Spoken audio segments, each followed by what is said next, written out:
Back in OKC, all the century-old buildings were severely damaged.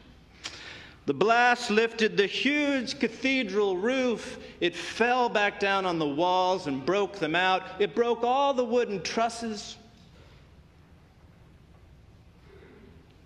But this morning I want to share about the day after the blast, the beginning of the restoration and the integration that continues. We began this day 30 years ago by cleaning up the shattered fragments of the cathedral campus and by struggling with the debris in our own souls.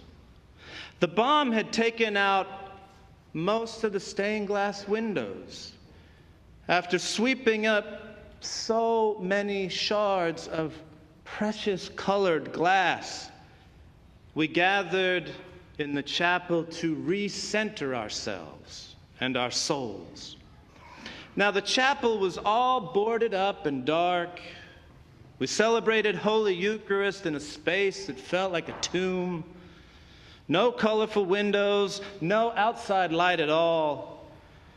We huddled close in the dust. This was a beginning. For many years, many generous souls would continue the hard labors, the expensive labors of love. And with the dedication of numerous artists and architects and workers, we were ultimately brought into recovery. A glass artist named Steve Wilson created a totally new panel of 6 windows for our bombed-out chapel. He designed them in a style called Jumeau. Steve took all those broken pieces of glass and he pieced them together and made a new creation, one more beautiful than what had been there before. The image on the service bulletin cover in front of you is a recent one that I found online. It depicts the crucified Jesus arising in glory. The body of Christ here seems to be bursting forth from the devastation of death.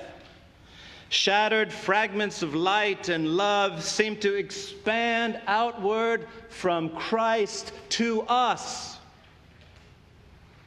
It has taken quite a while for me.